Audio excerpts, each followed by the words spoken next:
So when I send this message and I've encrypted with two places, right? This is what the hacker will see, or this is what the attacker will see, which is gonna make no sense to them. If they don't know the key, it's gonna be difficult for them to reverse it. They can crack the key, but it's gonna take long, depending on the length of your key or the size of your key, which is why they recommend you using a long key for different things. Also why they recommend you using a long password, because it takes a longer time to crack. It's not impossible, it just takes what? A longer time. The only problem with this is after you encrypt and you get the key, you send the message, you also have to send the key. So how do you stop the hacker from getting the key? We can use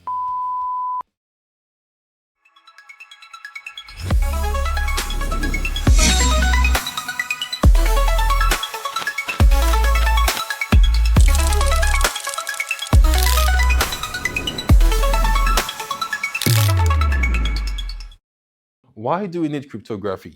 Only authorized subjects should have access to certain objects. And that's the point of clearance and labels. So subjects get clearance and you put the labels on the objects. So it's easier to map the clearance to the labels. Say if you have this level of clearance, automatically you have access to this object that have this label.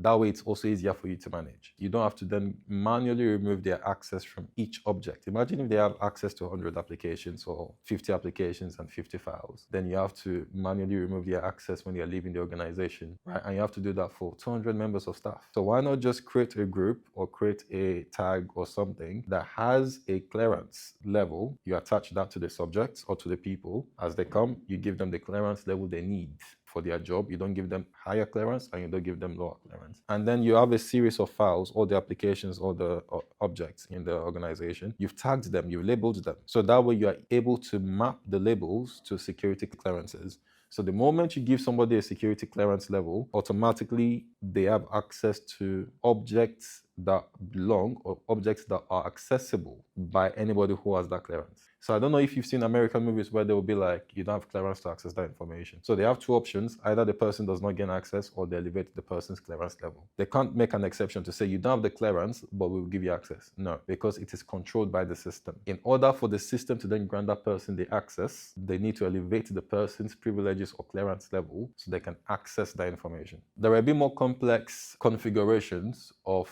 clearance and labels and subjects or information accessing, right? When it comes to integrity or confidentiality, there are some more complex configurations. For example, there's Clark and Wilson, there is Bieber, and several other ones. Now, I'll just cover some of them briefly, but not in depth. One of them, for example, is about a Chinese wall policy. So it's like, if you're on this side of the wall, you can't see what's on the other side of the wall. And it's really tall, really thick. So, for example, how does this apply to you and I, or in security? If you're working on a case, right, or for a client, and there's another client in that organization, in your organization, right, and there's potential conflict of interest, but they need two consultants in the same organization to work on the two different clients or on the two different companies. So it's very possible and easy for what?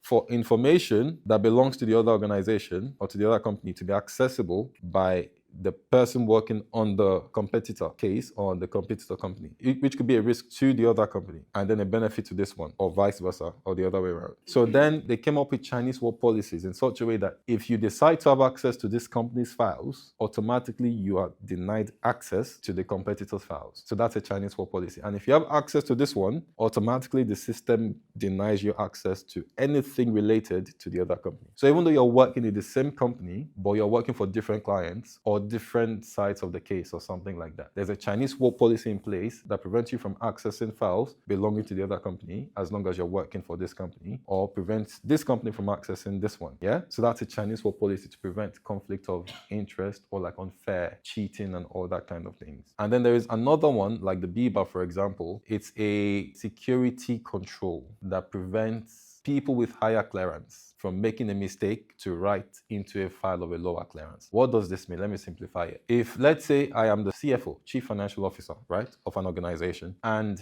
obviously I've got C-level access, right? Which means I can access information at the C level belonging to the finance department. And ideally, I should be able to access information at a lower level, right? All the lower clearance levels, I should be able to access them, right? But no, Bieber does not allow that. It can allow you read, but it won't let you write to them. But it also allows people from a lower clearance level write to files at a higher level but it does not allow them to read it. One of the reasons is because people at a higher clearance level tend to deal with more sensitive information. Yeah, they can see it, but they can't write to it. Because if they make a mistake and write, let's say they copied something from a file with higher clearance level and they paste it by mistake into a file at a lower clearance level. Now the people at that lower clearance level can see what is going on at the C level, which they should not have access to. So some security controls prevent mistakes like that from happening by not allowing people with a higher clearance level write to files at a lower clearance level, but they can read. And there are some security policies that allow people with a lower clearance level write up, right, but they can't read up. So there's read down, write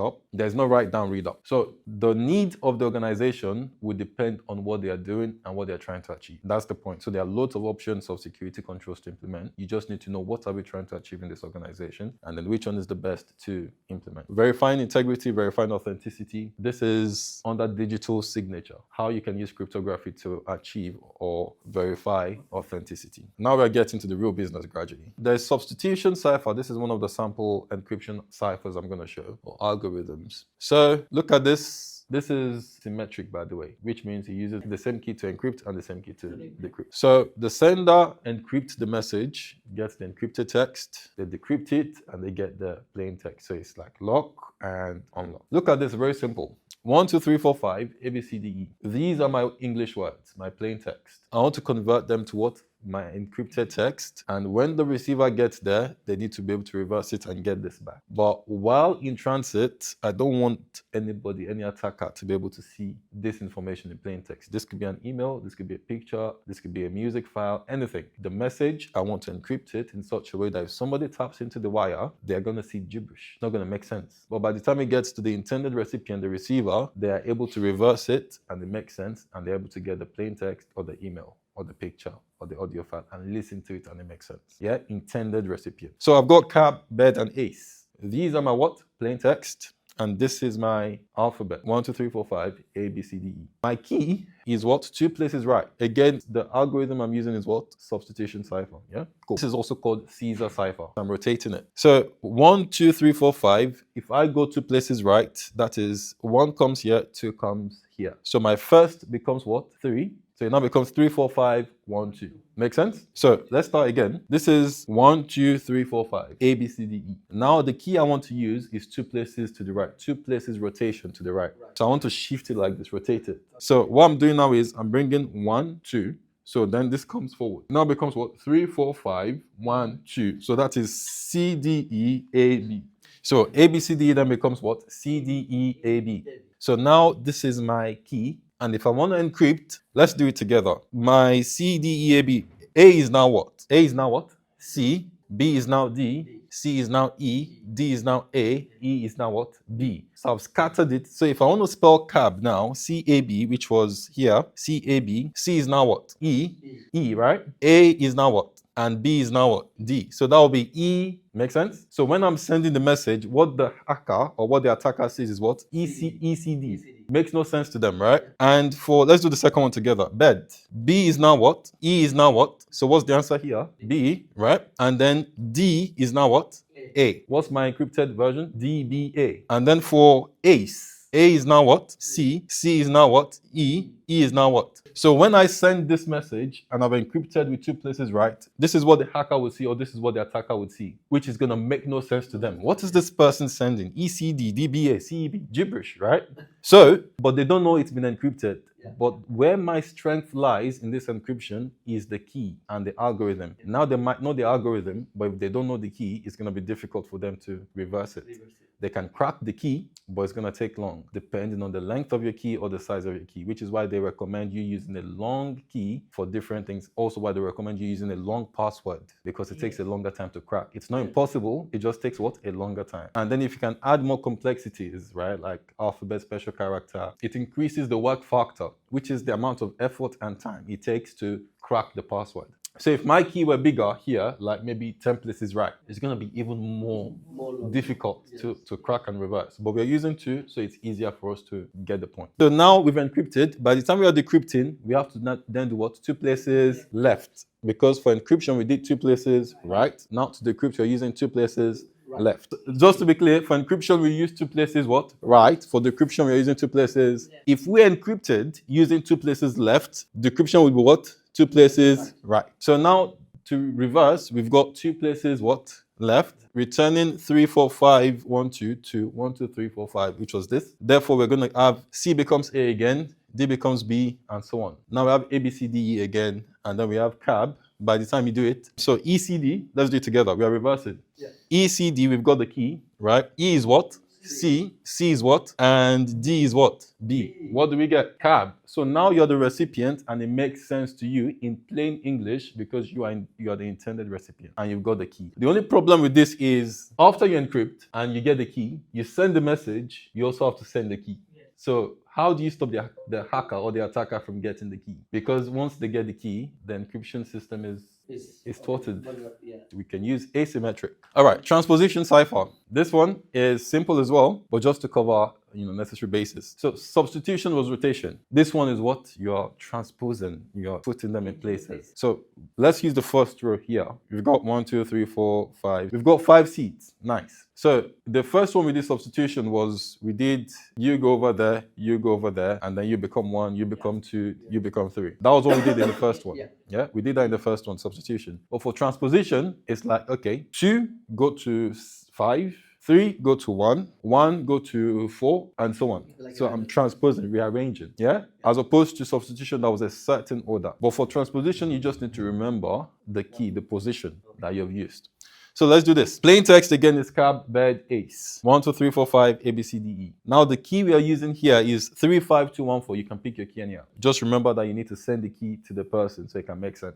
So 3 is what? C. 5 is what? E. 2 is what? B. So it's like you write it in that order. So it becomes C, B, A, D. Yeah, because 3 is what? C. But remember in the first one, we rearranged, we rotated, and then it became the arrangement. But this is the arrangement we're using now. So the text would fall under. So now you've got the key. So 3, 5, 2, 1, 4. Yeah, that's our key. You can pick any key. Then our text fall under because 3 is what? C. 5 is what? E. 2 is what? B. 1 is A. 4 is D. So that's our key. Yeah.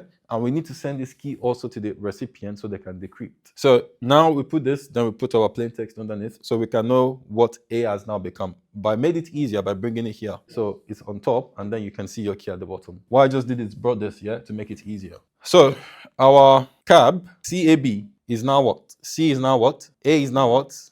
BCE, correct. And then for the reversal, we return it, the same key, but then this we then know is going back to A, B, C, D, E, so it becomes cab back. We used the same set of words, but we used different keys. In substitution, what we did was, yes, it's just the key arrangement that is different. This one is rotation. Yes, this one is rotation, which is, we brought it like this, but transposition is like random, scattered, yeah? Scattered. So transpose, yeah? So symmetric is, okay, 1 go there, 2 go over there, then you come here. So it's like, come like this. Transposition is you go there, you go there, you come here, something like that.